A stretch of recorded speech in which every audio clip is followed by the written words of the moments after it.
আপনারা দেখছেন একুশে টেলিভিশন।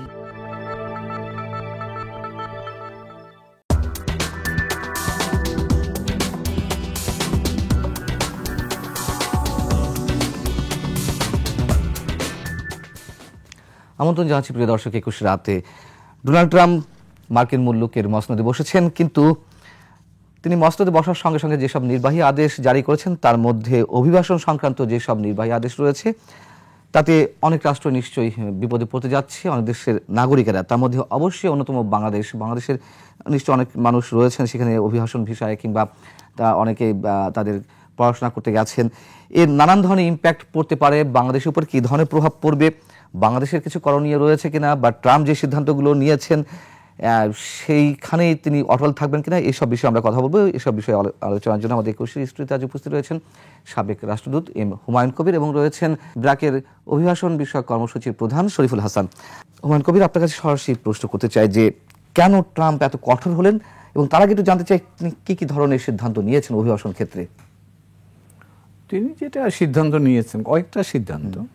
একটা হচ্ছে যে যারা বেআইনি আছে, সংখ্যাটা 12 থেকে 20 মিলিয়ন, অর্থাৎ 1.5 কোটি থেকে 2 কোটি টোটাল আমেরিকা, যারা সারা দেশ এখনো অনিবন্ধিত বা আনডকুমেন্টেড ইমিগ্রেন্ট বলা হয়, তাদেরকে তিনি বের করে দেবেন। এটা হলো একটা। দ্বিতীয় হচ্ছে যে যারা আগে একটা মার্কিন যুক্তরাষ্ট্রের সংবিধানের 14 সংশোধনী অনুযায়ী যে কোনো মানুষ মার্কিন যুক্তরাষ্ট্রে জন্মগ্রহণ করলে অটোমেটিক্যালি তিনি মার্কিন নাগরিক হয়ে যেতে পারতেন। এটা তিনি আপাতত বাতিল করেছেন। তবে এটা নিয়ে কোর্টে যাওয়া হবে, বা ইতিমধ্যেই অনেকগুলো স্টেট, প্রায় 22টা স্টেট বোধহয় তারা অলরেডি আইনি প্রক্রিয়া শুরু করেছে। কিন্তু এই মুহূর্তের জন্য সেটা কিন্তু চালু থাকলো। তার অর্থ হচ্ছে যে কয়েক রকমভাবে এটাকে ব্যাখ্যা করা হচ্ছে। যেটুকু দেখলাম সেটা হচ্ছে, আপনি বৈধভাব ভিসায় নিয়ে, আপনি যেমন বলছেন যে আমি একজন ছাত্র, পড়াশোনা করছি, আমি বৈধ ভিসায় এসেছি, আমি নিয়মিত আছি, আমার ওয়াইফ হয়তো ভিজিট ভিসায় আসলো, তখন যদি বাচ্চা হয় সেই বাচ্চাকে ন্যাচারালাইজড, মানে তারা অটোমেটিক সিটিজেনশিপ দেবে না। এইরকম কিন্তু সংখ্যা প্রচুর।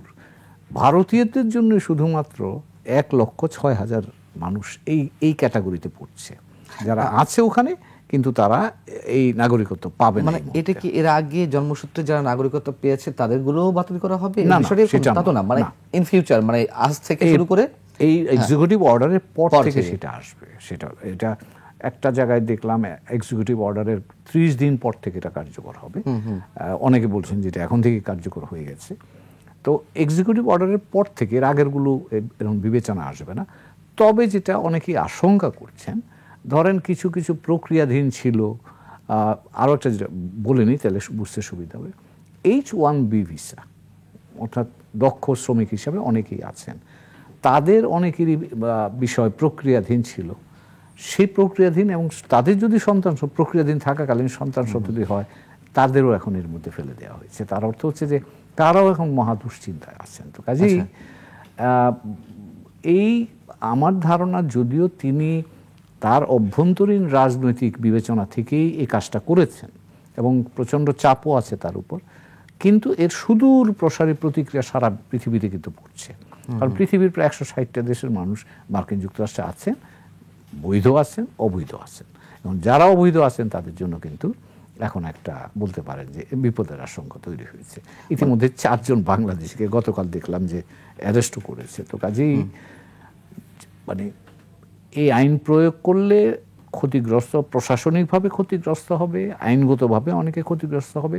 তবে যেটা সবচেয়ে মানুষের মধ্যে যেটা দেখা যাচ্ছে সেটা হচ্ছে আতঙ্কটা তৈরি হয়েছে যে এখন আমার কি হবে। এবং আরেকটা জিনিস যেটা এর সাইড এফেক্ট হবে সেটা হচ্ছে, এই ধরনের কাজ যারা করে, অনিয়মিত যারা আছে, তারা বেশিরভাগই হাতের কাজ, মানে যেটাকে অড জব বলি আমরা, এই ধরনের কাজগুলোই তারা করে থাকে।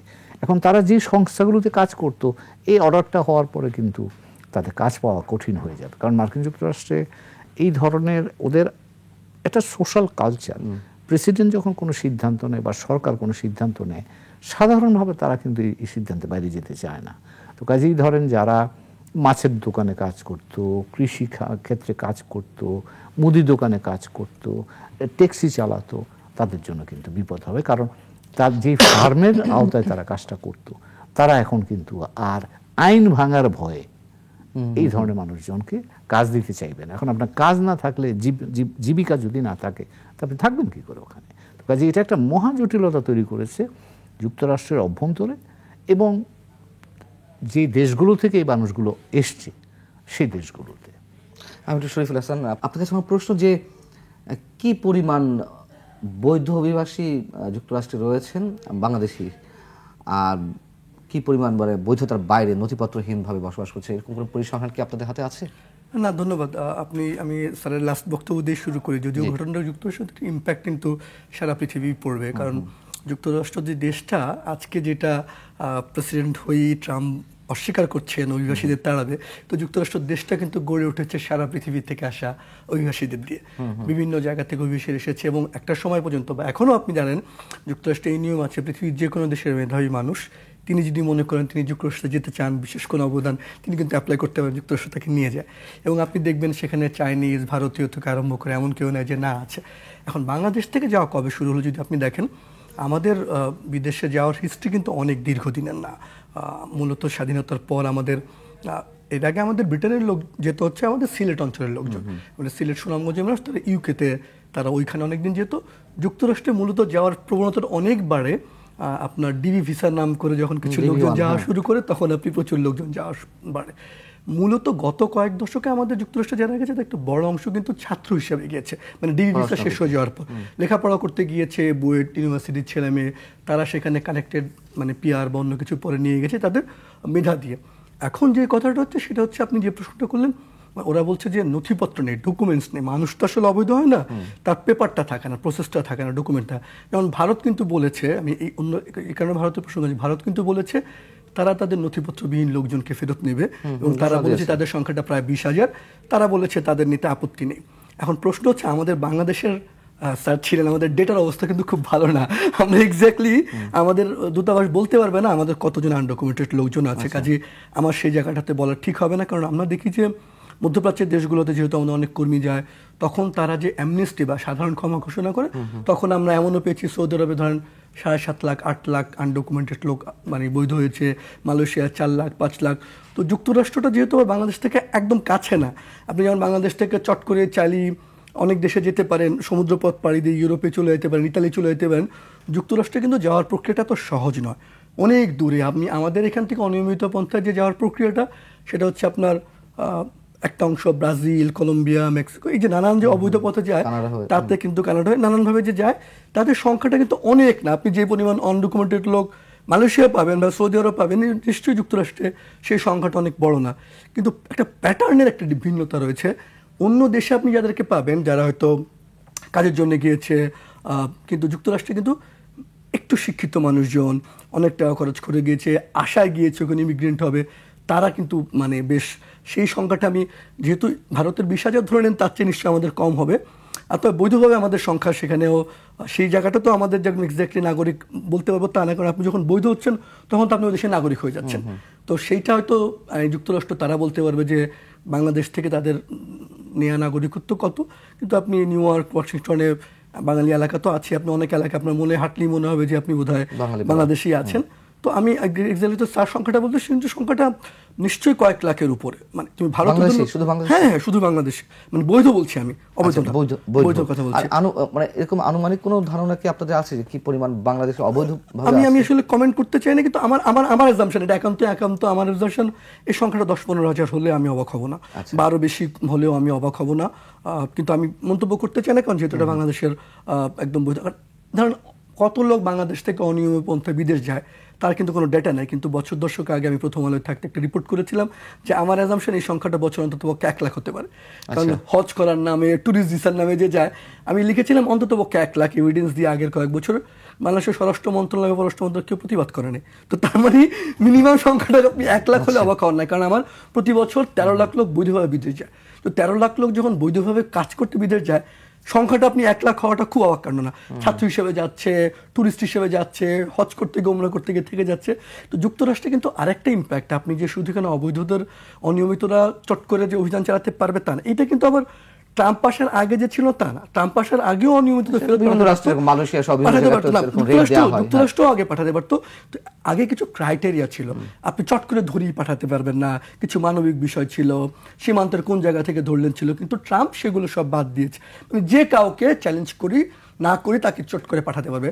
তবে আমি মনে করি এখন আবার যুক্তরাষ্ট্র কিন্তু আদালত বিচার ব্যবস্থাটা কিন্তু আপনি দেখবেন চট করে আপনি চাইলেই বদলে ফেলতে পারেন, বা আমাদের দেশের মতো নয় যে আপনি ক্ষমতা যে থাকবে আদালতের রায়ও সেরকম হবে, তা না।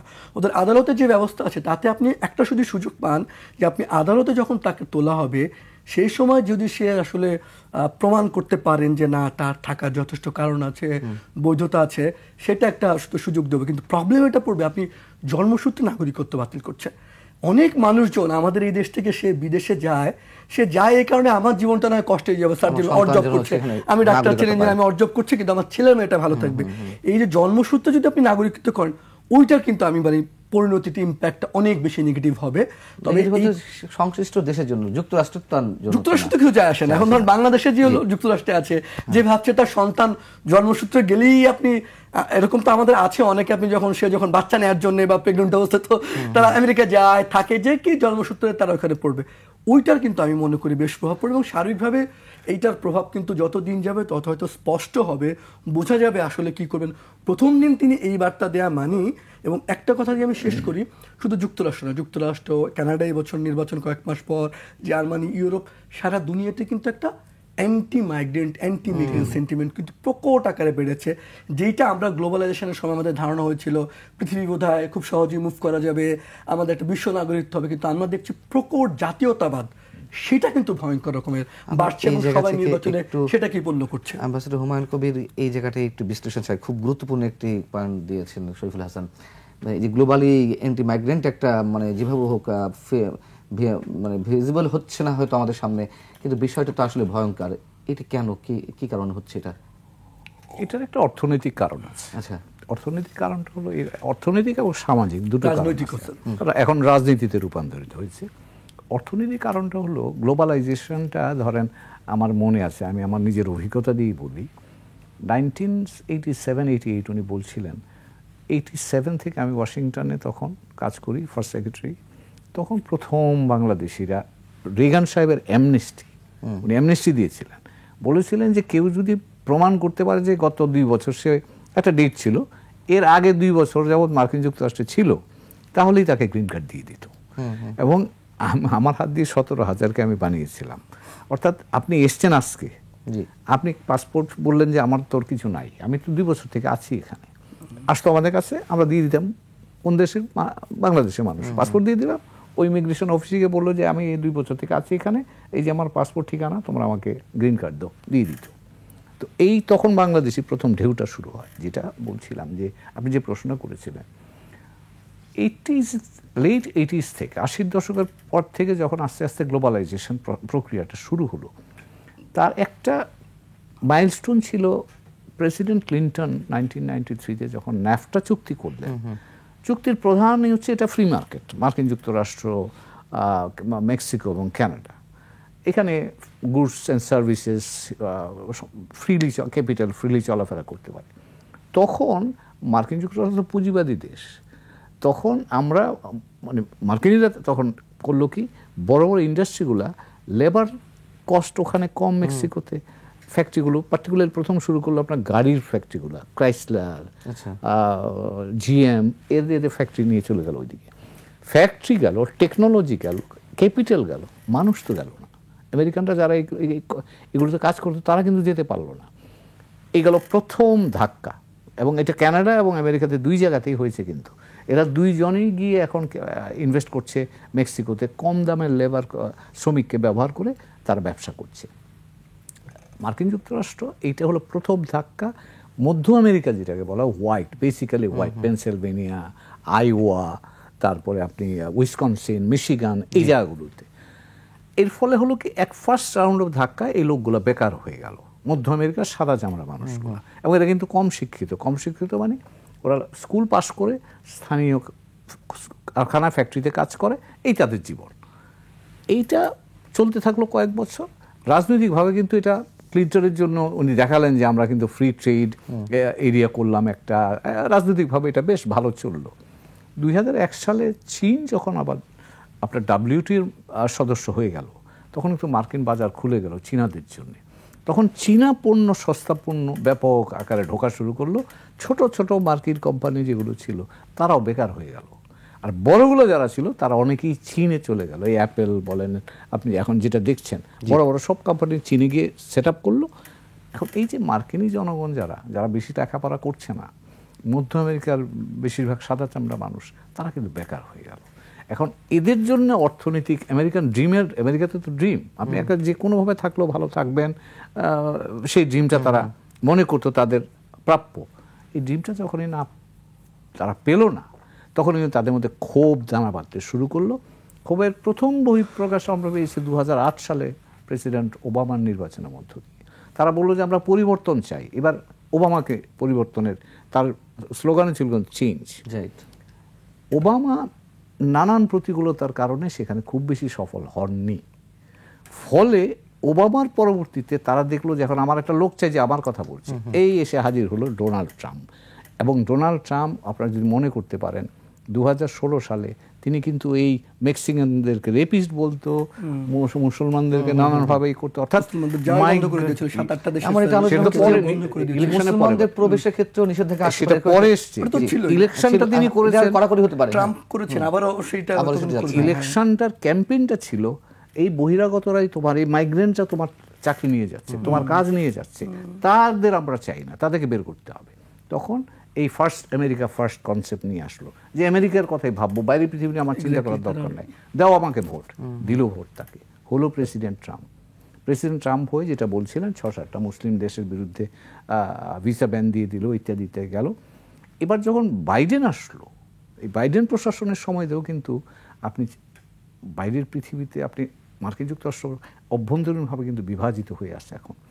দুই কোস্ট, আটলান্টিক কোস্ট এবং প্যাসিফিক কোস্ট, এই দুই কোস্টের শিক্ষিত মানুষ, টেকনোলজি ওরিয়েন্টেড মানুষ, তাদের অবস্থা কিন্তু ভালো হলো। ভেতর মাঝখানে যে জনগোষ্ঠীটা আছে তাদের অবস্থা কিন্তু আর তেমন তুলনামূলকভাবে ভালো হলো না। ফলে এরা হতাশ হয়ে গেল। এবং এখন যে ইনফ্লেশন, কোভিডের পরে ইনফ্লেশনের ফলে আমরা ধরেন আমি তেল কিনতাম 93 সেন্টস এ গ্যালন। আচ্ছা, 1 গ্যালন। আমি সে কথা ধরেন, অথবা আমি 2007-এও যখন ছিলাম তখন ধরেন এই $2 নিচে গ্যালন। এখানে এই বাইডেনের সময়তে তেলের গ্যালন হয়ে গেল গিয়ে আপনার $6-7। তো মার্কিনদের কাছে এটা মনে হচ্ছে যে ইনফ্লেশন বাইটিং, জিনিসপত্রের দামও বেড়ে গেল। এখন এই অবস্থায় ট্রাম্প এবার এসে বললেন ইনফ্লেশন অ্যান্ড ইমিগ্রেশন, এই দুটো আমি চাই, আমাকে ভোট দিলে আমি দুটো সুরাহা করে দেব। মানুষজন তাকে ঝাঁকে ঝাঁকে ভোট দিয়ে দিল। এবং তিনি কিন্তু খালি ইলেকট্রাল কলেজের ভোট বেশি পাননি, তিনি কিন্তু পপুলার ভোটেও জিতেছেন। একটা অসাধারণ ফলাফল করেছেন। প্রেসিডেন্সি, কংগ্রেস সব তার নিয়ন্ত্রণ এখন চলে আসছে। তো কাজেই মার্কিন যুক্তরাষ্ট্র যে প্রশ্নটা করেছিলেন, মার্কিন যুক্তরাষ্ট্রে অভিবাসন বিরোধী এখন আওয়াজ বা অনুভূতিটা প্রচন্ড শক্তিশালী, এবং সেই কারণে এটা কিন্তু খুব পপুলার। এই যে উনি যে মাইগ্রেন্টদের বিরুদ্ধে অ্যাকশন নিচ্ছে, ডেমোক্রেটরা বিরোধিতাও করতে পারছে না, বিকজ পলিটিক্যালি এটা খুব এক্সপেন্সিভ হয়ে যাবে, কস্টলি হয়ে যাবে। কাজে ওরা বিরোধিতা করতেও পারছে না, বিকজ এটা ঢেউটা তো প্রচন্ড শক্তিশালী। কেন তাদের ডোমেস্টিক পলিসি। কিন্তু আমাদের কি হবে? শরীফুল হাসান, আপনি মামলার কথা বলছেন, আমি যদি একটু ধরিয়ে দিই যে যেমন দেশটির সর্বোচ্চ আদালতে রিপাবলিকান 6 জন বিচারক রয়েছে, রিপাবলিকান পন্থী। এখন সেখানে আসলে লড়াই করে কতটা কি হবে যদি কেউ আইনে আশ্রয় দিতে চাই।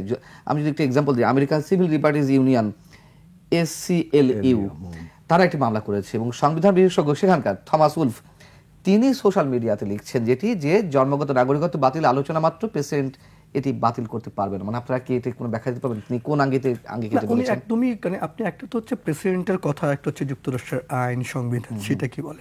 তো যুক্তরাষ্ট্রের যে জন্মসূত্রে নাগরিকত্ব, এটা কিন্তু তার সাংবিধানিক অধিকার, এটা সংবিধানে আছে, কনস্টিটিউশনালি সেটা পারবে। তখন ট্রাম্প চট করে বলে দিল মুখের কথায়, আপনি অনেক জায়গায় কিন্তু ইতিমধ্যেই মামলা হয়ে গেছে একাধিক জায়গায়, যে তারা বলেছে এটা তো সাংবিধানিক অধিকার।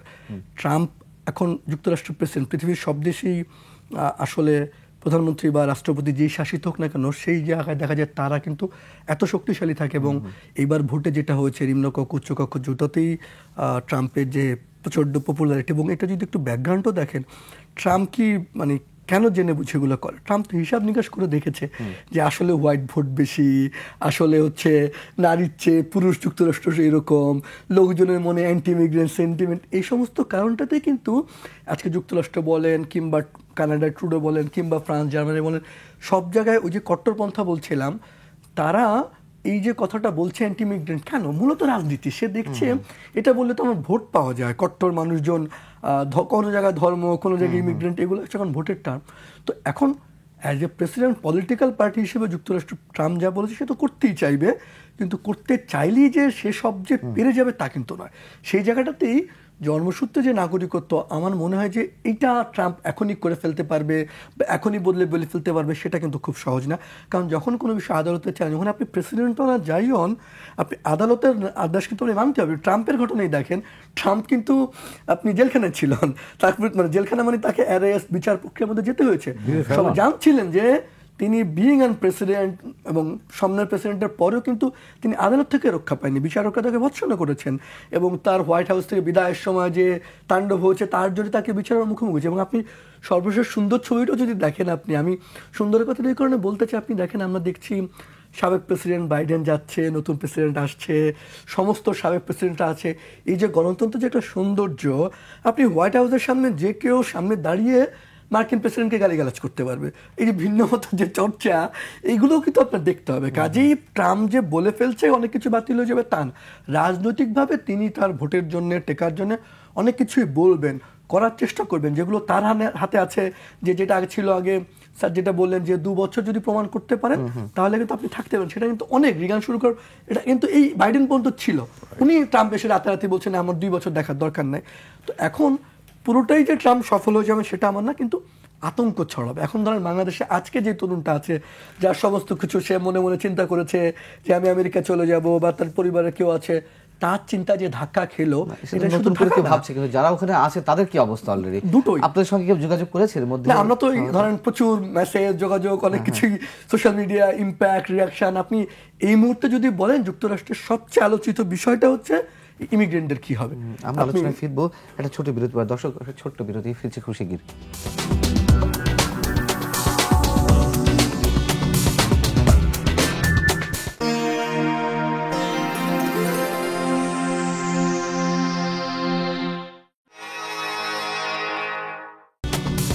আবার আমন্ত্রণ 21 রাতে আমরা আলোচনা করছি যুক্তরাষ্ট্রে ট্রাম্পের যে নতুন ঘোষণা অভিবাসন ক্ষেত্রে, সেখানে বাংলাদেশে যে আতঙ্ক রয়েছে তাতে বাংলাদেশে কি প্রভাব পড়বে, কি করণীয় রয়েছে। আলোচনা রয়েছেন সাবেক রাষ্ট্রদূত এম হুমায়ুন কবির এবং রয়েছেন ব্র্যাকের অভিবাসন বিষয়ক কর্মসূচির প্রধান শরীফুল হাসান।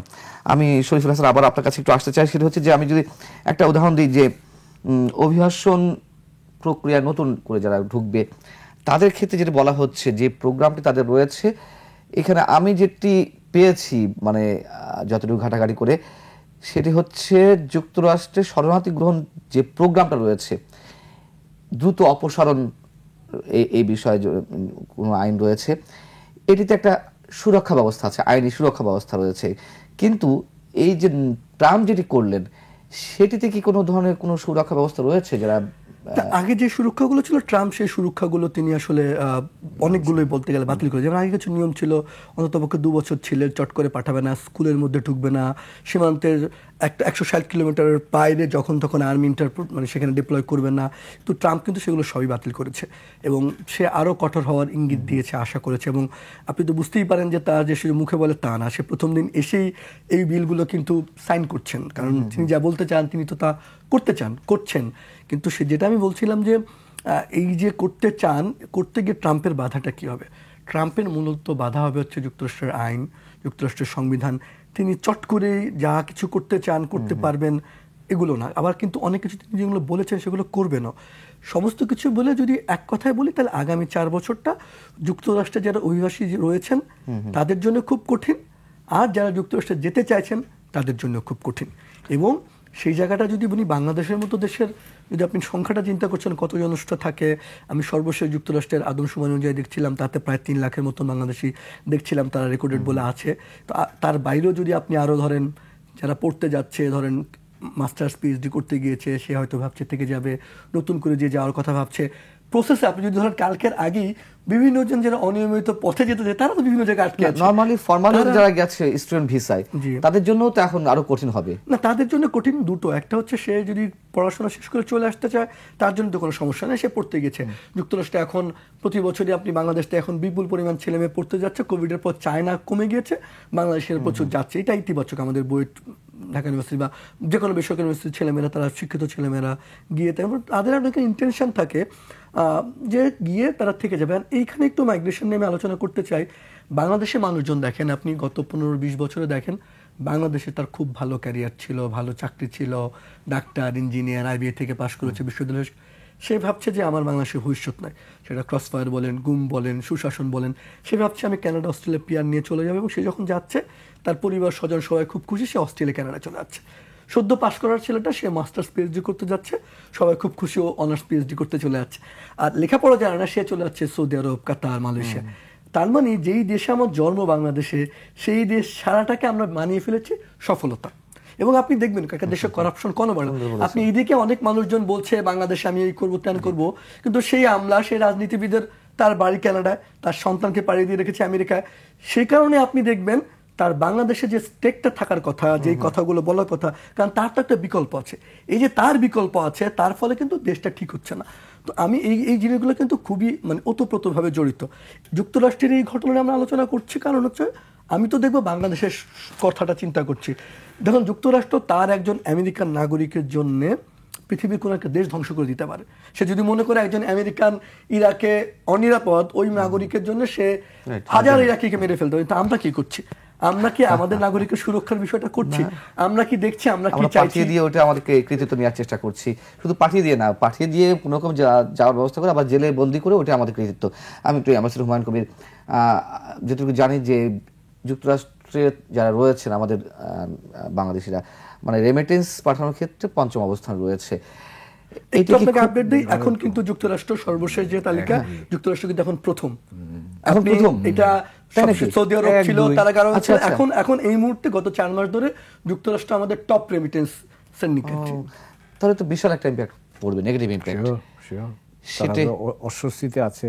এবং মনে রাখবেন, যারা যত আমার দেখা যে যারা যত বেশি অনিয়মিত, তারা তত বেশি টাকা বাংলাদেশে পাঠায়। কিন্তু কারণ তাদের পরিবার না, সেটা না, পরিবার এইসবের প্রতি তাদের মনোযোগ বেশি থাকে। যারা সেটেলড ওখানে, তারা তো তাদের ওখানকার বিষয়ে বেশি মনোযোগী থাকে না। আর আরেকটা কথা আমি একটু বলতে চাই, চ্যালেঞ্জগুলো কোথায় তৈরি হবে?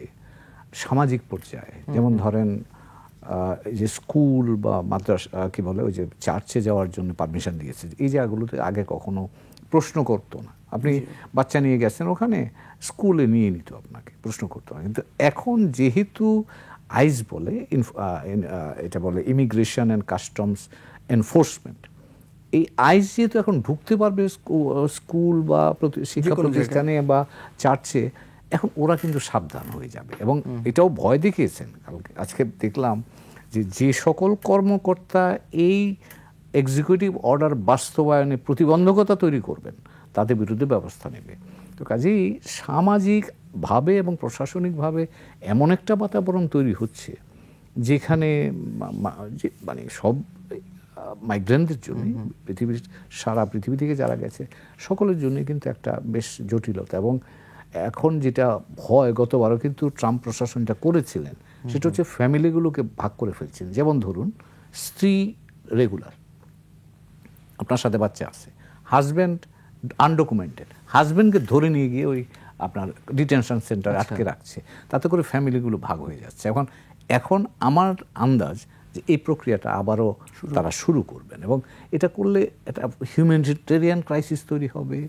এবং আমার মনে হয় না এখনকার যে রাজনৈতিক বাতাবরণ, তাতে ট্রাম্প খুব বেশি পীড়িত বোধ করবেন। অথবা আইনের কথা বলছিলেন, আপনি বলছিলেন তো, এখন যে সুপ্রিম কোর্ট আছে 3/6, 6জন রিপাবলিকান, এই 6 জনের মধ্যে 3 জনকে ট্রাম্প নিজে অ্যাপয়েন্টমেন্ট দিয়েছিলেন তার সময়তে, আগের সময়তে। এবং তারা মোটামুটি প্রকাশ্যেই তারা কনজারভেটিভ ভ্যালুজ লাভ নেই কাজে। এবং অনেকে এটা বলছেন যে ট্রাম্প প্রশাসন এইটা করেছেন এবং তারা জানেন যে এই কেসটা সুপ্রিম কোর্টে যাবে, এবং সুপ্রিম কোর্টে যদি যায়, সুপ্রিম কোর্ট থেকে যদি একটা ভার্ডিক্ট এটা সাপোর্ট নিয়ে আসা যায়, তাহলে অপ্রতিরোধ, তাহলে আর আপনার কোনো রিকোর্স থাকবে কোনো বিষয় থাকে যেহেতু এটা সংবিধানের না। বিষয়। সংবিধানকে ইন্টারপ্রেট করে সুপ্রিম কোর্ট, এটাকে জুডিশিয়াল রিভিউ বলা হয়। যখন এটা ইন্টারপ্রিটেশনটা দেয়, তখন সেই ইন্টারপ্রিটেশনটা, কোর্টের ইন্টারপ্রিটেশনটা আপনার এই আইনের সাথে সম্পৃক্ত হয়ে যায়, কাজে তখন এটা আইনের, সংবিধানের অংশ হয়ে যায়। আমাদের এখানে যেমন আছে না, কোর্ট বাতিল করে না, দেখেছেন না, অনেকগুলো সংবিধানকে সংশোধন করে, এই প্রক্রিয়াটা বলা জুডিশিয়াল রিভিউ, এটা মার্কিন যুক্তরাষ্ট্র আছে। তো কাজে কোর্ট যদি একটা সিদ্ধান্ত দিয়ে দেয়, তাহলে সেটা কিন্তু কনস্টিটিউশনের পার্ট হয়ে যাবে, তখন এটাকে আর বদলানোর রাস্তা থাকে না, তখন আবার আইন করতে হবে আপনাকে, তখন আবার আইন করে এটাকে বদলানোর চেষ্টা করতে হবে। So it is a long process. এটা মানে G2G পর্যায়ে কিছু করা আছে কিনা, মানে গভর্নমেন্ট টু গভর্নমেন্ট, মানে সংশ্লিষ্ট যে রাষ্ট্রগুলো যাদের উপরে নেগেটিভ ইম্প্যাক্ট পড়ছে তারা বা ক্ষতির শিকার হবে, তাদের কিছু করা আছে করার মানে আছে, কিন্তু আবার এই মুহূর্তে যে রাজনৈতিক বাতাবরণ, যেমন মার্কিন যুক্তরাষ্ট্র, আপনি একটু মনে করিয়ে দিই, 2004 সালে অনেকগুলো দেশকে কিন্তু আপনার এই সন্ত্রাসবাদ সাথে সম্পৃক্ততা বা সম্ভাব্য সম্পৃক্ততার আলোকে অনেকগুলো দেশের নাগরিকদের মার্কিন যুক্তরাষ্ট্রে ঢোকা বারণ করে দিচ্ছিল, 24টা দেশের। তখন কিন্তু আমরা, মার্কিন যুক্তরাষ্ট্রে বুশ প্রশাসন ছিলেন তখন, আমরা তাদের সাথে যুক্ত হয়ে আমরা এখান থেকে বেরিয়ে আসতে পেরেছিলাম। এখন আমরা তাদের সাথে বলতে হবে, মানে এটা মার্কিন যুক্তরাষ্ট্র মানবে কি মানবে না ট্রাম্প প্রশাসন, সেটা ভিন্ন কথা। আবেদন করা ছাড়া তার কোনো উপায় নেই লিগ্যাল ওয়েতে। তবে এটা যেটা বললেন, যে জায়গাটা আমাদের একটু চিন্তার জায়গা আছে, সেটা হচ্ছে যে মানুষ কেন দেশ ছেড়ে যাচ্ছে, এবং সেই জায়গাটায় আমার ব্যাকওয়ার্ড লিঙ্কেজে কোনো কিছু করার প্রয়োজন আছে কিনা, এবং কি কি করলে আমি আমার দেশে মানুষগুলোকে কাজে লাগাতে পারি, এটাও চিন্তা করার দরকার। তবে এটাও মনে রাখতে হবে যে বাংলাদেশের যে দেশ এবং ভৌগোলিক অবস্থান এবং মানুষের সংখ্যা, তাতে মাইগ্রেশন আমাদের জন্য দীর্ঘমেয়াদে থাকবে, সেটা থাকুক, কিন্তু সেটা রেগুলার হলে তো আবার আর অসুবিধা, সেটাও তো কোনো নিষ্পত্তি হচ্ছে না। আমি একটু অন্য জায়গায়, মানে একই সাথে যুক্ত করতে চাচ্ছি, মানে এই সূত্রটা আনতে যাচ্ছি, মালয়েশিয়ার প্রসঙ্গটা আনতে চাই সৈফুল হাসান।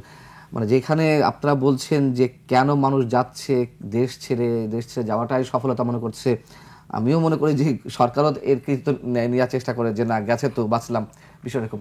কিন্তু যারা কষ্ট টাকা দিচ্ছে, যাওয়ার একটা প্রক্রিয়া অবলম্বন করছে, আমরা দেখলাম যে মালয়েশিয়াতে 18,000 কর্মীর যাওয়া বন্ধ হয়ে গেল, সেখানেও সরকারের কোনো প্রকার আমরা উল্লেখযোগ্য কোনো পদক্ষেপ দেখতে পাচ্ছি না, যদিও একটা ঘোষণা দিয়েছে ছোটখাটো গতকাল প্রবাসী মন্ত্রণালয় থেকে। সেই জায়গা থেকে আপনি কি বলবেন, আপনার বক্তব্য কি হবে?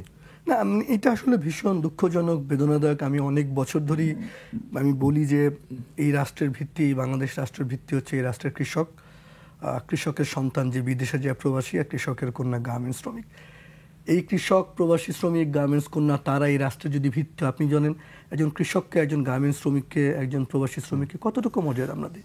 তাদেরকে তো আমরা বলি চাষা, কামলা, আপনি টোনটা দেখেন, গার্মেন্টস আমরা গালি হিসেবে দিই, বাস্তবে আমরা তাদেরকে মর্যাদা দিই না। বরং যেটা আপনি শেষে বললেন, এই রাষ্ট্র চায়, ডিরেক্টলি বলতে পারে না আর কি, কিন্তু মনোভাবটা হচ্ছে তোমার যেইভাবে ইচ্ছা তুমি যাও, তুমি যাও, বিদেশে থাকো, আমার দেশে টাকা পাঠাও, রাষ্ট্র সেটা চায় না। হলে দেখেন আপনি মালয়েশিয়ায়, যেখানে আপনি সরকারি যে খরচ 79,000 টাকা, তার বদল এদেরকে 5 লাখ 6 লাখ টাকা দিতে হলো।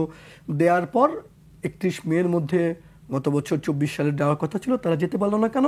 আপনি তার টিকিট অ্যারেঞ্জমেন্ট করতে পারলেন, এবং অনেকের অ্যাপ্রুভাল পর কাগজপত্র এসেছেও আপনি জুনের প্রথম দিকে, এরকম প্রমাণও আমাদের কাছে রয়েছে। তো আপনি দেখেন এর মধ্যে সরকার বদল হয়ে গেল, 3 দফায় তারিখ দিল যে যারা যেতে পারেন তাদের টাকাটা অন্তত ফেরত দেওয়া হবে, তার টাকাটাও ফেরত পাচ্ছে না। আমরা দেখেছি যে কোভিডের সময় এই আপনার অফিসের সামনে, সোনারগাঁয়ের সামনে রাস্তায় দাঁড়াতে হচ্ছে যাদের সৌদি আরব যাওয়ার টিকিটের জন্য। আমরা দেখেছি এই প্রবাসীদের রাস্তায় নামতে হচ্ছে, সে তার পাওনা টাকাটা ফেরত পাবে। এবং আমাদের দূতাবাস বলি, সরকার বলি, রাষ্ট্র বলি, দেখেন এই যে যুক্তরাষ্ট্রের ইস্যু তো যদি বলেন, পৃথিবীর অনেক দেশ, আজকে ভারত বা চীন, তারা যেভাবে নেগোসিয়েশন করতে পারে, বাংলাদেশ, আমরা তো আসলে সেই জায়গায় নেই যে আমাদের অত প্রভাব, ইনফ্লুয়েন্সটা আছে, তা তো নয়। সেই জায়গায় এই কারণটা কি? আমি সবসময় বলি যে একটা দেশ তার মানে বিদেশ, যুক্তরাষ্ট্র, সৌদি আরব, মালয়েশিয়া, কাতার, একজন বাংলাদেশের সাথে কোন ব্যবহার করবে এটা ঠিক করে বাংলাদেশ তার নাগরিকের সাথে কীভাবে ব্যবহার করে। তো আমি যদি আমার নাগরিকদের সম্মান না দেই, মালয়েশিয়া বা অন্য কোনো দেশের তো ঠেকা পড়ে নাই আপনাকে সম্মান দিবে। স্বাভাবিক। এবং আপনি মালয়েশিয়ার ঘটনা যদি দেখেন কি ভীষণ দুঃখজনক, এর আগে 2007-2008 সময় যে অন্তর্বর্তীকালীন সরকার ছিল সেই সময় কলিং ভিসার নামে 2006-07 অনেক লোক গিয়েছে, যেতে পারেনি, রাস্তায় তারা রাজপথে ছিল, মালয়েশিয়ায় গিয়ে কাজ পায়নি, তারপরে সেই বাজারটা বন্ধ হয়ে গেল। তারপরে আমরা G2G নামে তারপর আমরা 10 জনের একটা সিন্ডিকেট দেখলাম 17-18 সালে। আপনি দেখেন 10 জনের একটা সিন্ডিকেট হয়েছিল, যে সিন্ডিকেটের অনুমোদন প্রধানমন্ত্রী পর্যন্ত দিয়েছেন মন্ত্রণালয় হয়ে, যে বাংলাদেশের 10 জনের বাইরে কেউ মালয়েশিয়ায় লোক পাঠাতে পারবে না। এবং তাদের কারণে 2018 সালের সেপ্টেম্বরে মাহাথির ক্ষমতা এসে বলল 5,000 কোটি টাকার অনিয়ম দুর্নীতি হয়েছে এবং এই সিন্ডিকেটের কারণে আবার বাতিল। তো যেই 10 জনের কারণে বাতিল হলো, আপনি 2022-23 এসে সেই 10 জনকে নিয়ে আবার 25 জন একটা সিন্ডিকেট দিলেন। পৃথিবীর কোনো অসভ্য বর্বর দেশেও এটা সম্ভব না যে যেই মানুষগুলোর কারণে এই পরিণতি তাদেরকে আপনি আবার দিলেন এবং দেওয়ার কারণে আবার সে একই পরিণতি। এবং এই যে কর্মীদের সাথে যা হচ্ছে, মালয়েশিয়া যা কর্মীদের সাথে সরকার বলছে মার্চ-এপ্রিলের মধ্যে তাদেরকে করবে, আমি এই টেলিভিশনে অন রেকর্ডেড বলছি কোনো সম্ভব না, অসম্ভব। আপনি মার্চ মানে তো আরেক 2 মাস পর, আপনি কোন প্রক্রিয়া পাঠাবেন, কি হবে, প্রসেস কিছুই ঠিক হয়নি। এই সান্ত্বনা দেওয়ার জন্য আমরা বলছি মার্চ-এপ্রিলের মধ্যে 18,000 লোক যেতে পারবে।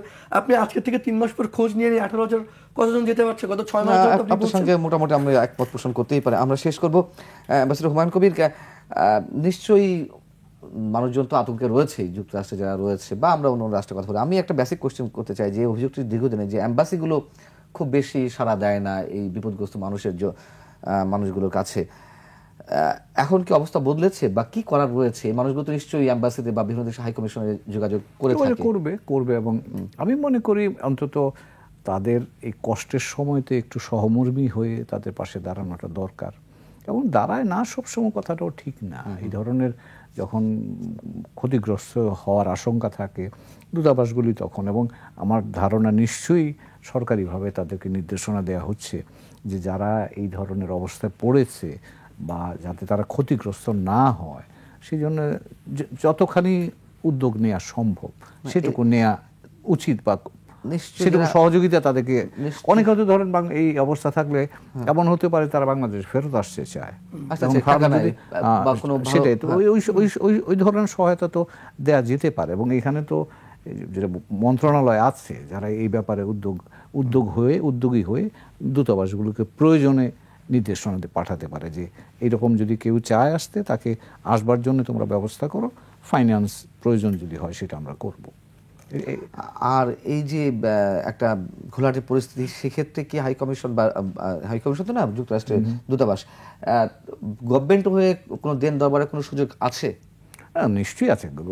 দূতাবাস কেন বলছেন, একেবারে উঁচু পর্যায়ে মন্ত্রী সেটা তো আছে, কিন্তু ইনস্ট্যান্টলি মানে সেখানে কি ধরনের যোগাযোগ ব্যবস্থা করে? এখন ধরেন আমি যদি বলি নিউ ইয়র্কে বেশিরভাগ বাংলাদেশে থাকে, ওখানেই অনেকেই পাবেন। লস অ্যাঞ্জেলেস, এখানে সিটি কর্পোরেশনগুলো আছে বা যারা ওখানকার লোকাল অথরিটিজ আছে তাদের সাথে করতে পারে। এবং এগুলোকে অনেকগুলো স্যাংচুয়ারি সিটি বলা হয়।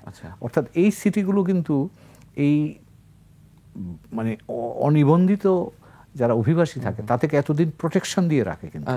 তো কাজেই সিটি যদি প্রোটেকশন দেয়, যতক্ষণ দিতে পারে ততক্ষণ তার সাথে আমরা কাজ করতে অসুবিধা কি। অনেক ধন্যবাদ অ্যাম্বাসেডর হুমায়ুন কবির, ধন্যবাদ শরীফুল হাসান আপনাকে। দর্শক শেষ করছি, এই ছিল আমাদের আজকে আলোচনা। ভালো থাকুন, শুভরাত্রি।